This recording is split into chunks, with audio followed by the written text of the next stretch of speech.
Hello, good afternoon. Welcome to another video from TW White & Sons Mazda. Here we have an MX-5. This is the 2 litre, 160 PS, soft top, Sport Nav MX-5. This is presented in blue reflex with the black leather interior. As I take you around the car, I just want to give you a little bit of background. We're over here in Orpington. But this car was actually sold to its previous customer at our Bookham branch. Now, it just so happened it was there at the time, which is why he dealt with them. But he actually lives locally to us. But the car, he's absolutely delighted with the car. He's only had it a year, but the gentleman's taken up bodyboarding, and it just isn't practical. So he's actually gone for a Mini Clubman. But he's delighted with this car, and we're delighted to have it back. So we dropped it in today, and it's come in as is. It's absolutely beautiful. I just want to point out, the gentleman's done a terrific job of not curbing the alloy wheels. The car's wearing Michelin tyres, and they are excellent for grip, low road noise, a real good premium tyre. But look at that. There's absolutely not a mark on the wheel, so I was really careful driving the car up here today. And I just want to point out as well, the car's got mud flaps. That's a great sign of ownership. And whenever we have cars with mud flaps, they always come back in excellent condition. So, being the Sport, you've got the rear parking sensors, you've got the leather seats, you've got the BOSE stereo. Okay, the seats are leather as well. Now it's starting to rain, so I'm going to get the hood up and I'll show you how easy that is to do. So the hood's in its currently, obviously it's down position. Now you can do this in the car, but it's easier to do outside. So literally you do that, you pop that up, and that's it done. There's only one thing you've got to do in the car, and that's the latch. So it really is as easy as that. So whether the hood's up or down, it won't interfere with your boot space. I'll show you the boot in just a second. I'm not sure. Do I prefer the hood up or down, the look of the car? I think it's equally as good. I know some cars look better with the hood up than down, but I think this looks just as good. Right, so let me show you in the boot. So you've got this little button there hidden away. It took me about a year to find one of them when they first came out. You can also open it on the fob or in the car. So it's got an enormous boot, relatively speaking. But you know, that would do me. I could get my weekly shop in there, soft bags, enough clothes to take me on holiday. So yeah, the boot there, I would say it's not a bad size.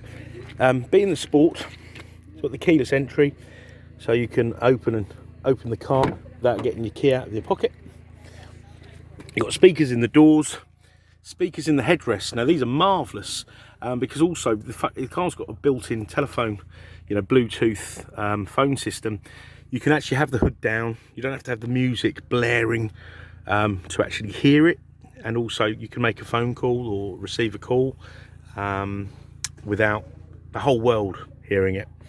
You've got your side airbags, passenger airbag, driver airbag. Okay, so let's go around the other side and show you around the car.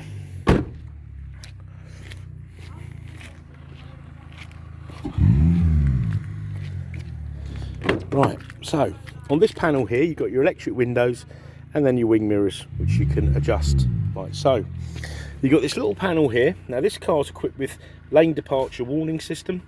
So if you were to veer out of a lane and the car felt that you didn't intend to do that, i.e. you're not indicating, it will warn you by a bleep, a rumble, or both. You can set that in the settings. A good thing to have, because you do have quite a blind spot. You always do in sports cars, or most sports cars.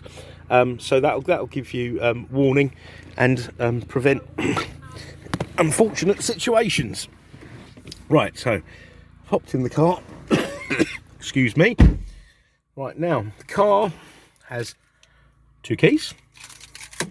On the keys you've got unlock, lock, boot opening, and you can also, if you lock the car, excuse me, and you've left somebody in it or you've left the hood down, you need to really lock the car and then press this button here. Let me just zoom in on that, and that will stop the alarm going. The car will remain locked, immobilised, etc., but the alarm won't go off, you know, with wind or if a leaf fell in the car, or if the person in the car moved. So that's really if you leave an animal or a person in the car, so you're going to pay for fuel, lock the car, it'll stop the alarm going off and embarrassing you. Now, I'm going to start the car up. You put your foot on the clutch and you press this button, but I'm just going to put the phone over by the window because I want you to listen to the exhaust. Now, you can probably hear someone else's exhaust revving. There's someone else in the car park. But look, if I, hopefully you can tell this one. The exhaust note of this car. Okay, here we go. Okay, so it's got a nice raspy note when it starts up. I think the way they've programmed the car, it gives it a nice little rev. Look, I'll do that again here. And that's not our car revving in the background. In fact, I'm going to put my window up. Right, here we go. So, see how it revs up. Nice raspy note. I just really like that touch that Mazda have made. You know, they've intentionally sort of mapped the car, I think they call it, the sort of program for the car to do that. So it's got a really nice noise. Because I know the Mark III was criticised of, you know, not being, you know, a purist car, you know, gone a bit, not benign, but, you know, it's not as throaty, etc. So, the 2-litre car, okay, it's got a lot of torque.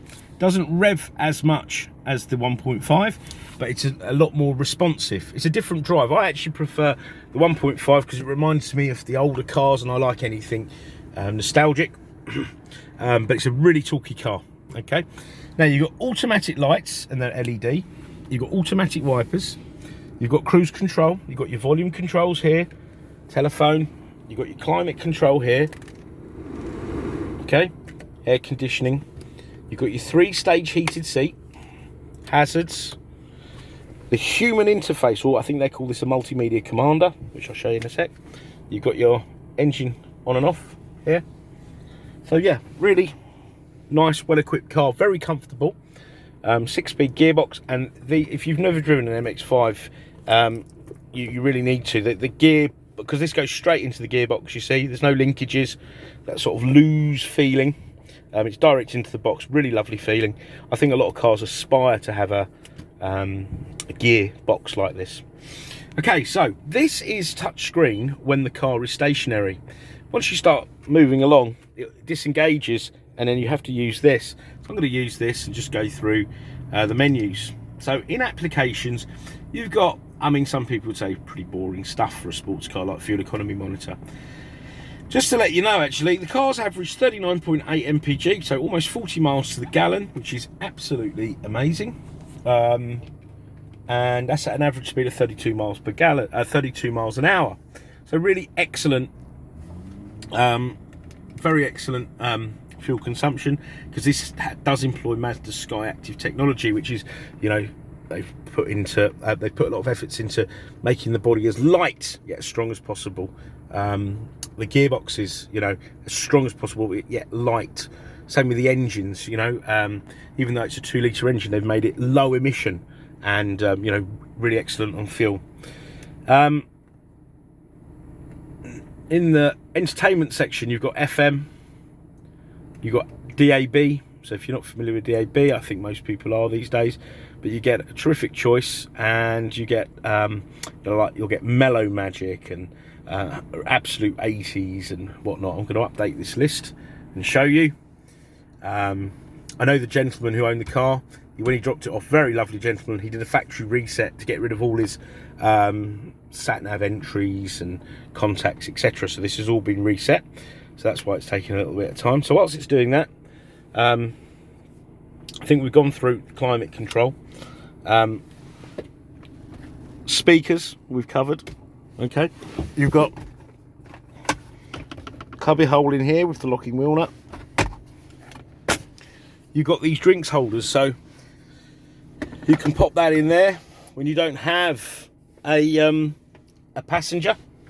I often put my telephone in there when I've driven these cars. I find that quite useful.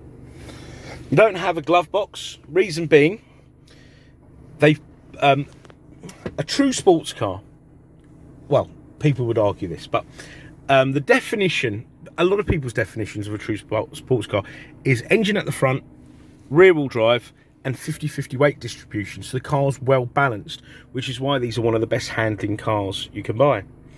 So for that, they had to move the seats forward, which would, that's why you lost the space for a glove compartment. Now, they've moved the glove compartment to this centre console thing here. And I remember a customer saying to me, where am I going to put my maps? Well, when you've got something like this, which I'll show you in a minute because you've got Sat Nav, why do you need maps?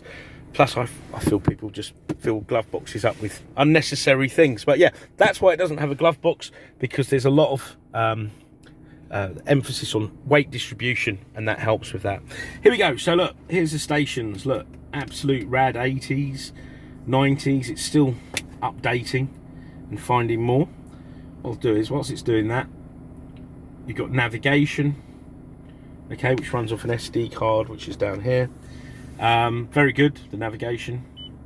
Just find address, put your postcode in, and off you go. Whilst you're en route, you can search for things nearby. So I don't know, you know, you're in a rush to go somewhere, you need to find some parking, you can search for parking.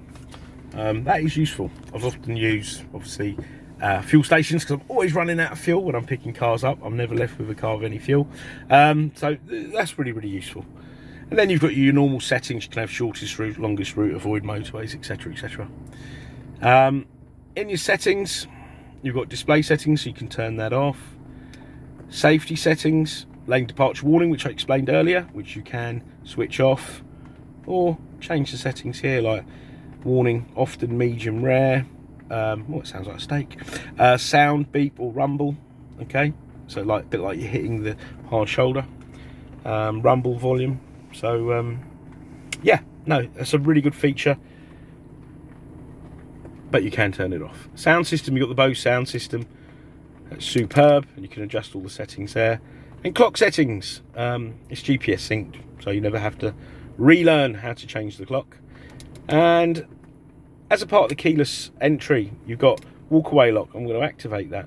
So when you walk away from the car with the keys on your person, the car will actually lock itself when you're about a metre away from the car, which is really great because you don't have to remember to do that. And it will bleep loudly now to let you know it's done that. Okay, you've got some nice convenient settings in the lighting. You've got adaptive front lighting system. That is superb. I can't tell you how good that is. I've got some old classic cars, and even cars that aren't classic, and they've got the regular sort of halogen lights, and you drive down a country lane, and after driving something like this, you think, oh, have I got my lights on, or do I need my eyes tested? So LED adaptive front light, absolutely amazing. All right, and then you can have coming home lights. When you lock the car, the lights down for 30 seconds, so you can find the, you know, put the key in the door key, put the key in the door key, put the key in the door. So yeah, and you can set up network management, so a little Wi-Fi hotspot to connect the car to the internet, so you'll get fuel prices, live traffic updates, etc. And look, you can change the units there, Fahrenheit, Celsius, etc. And if you want to learn a new language, or you speak other languages,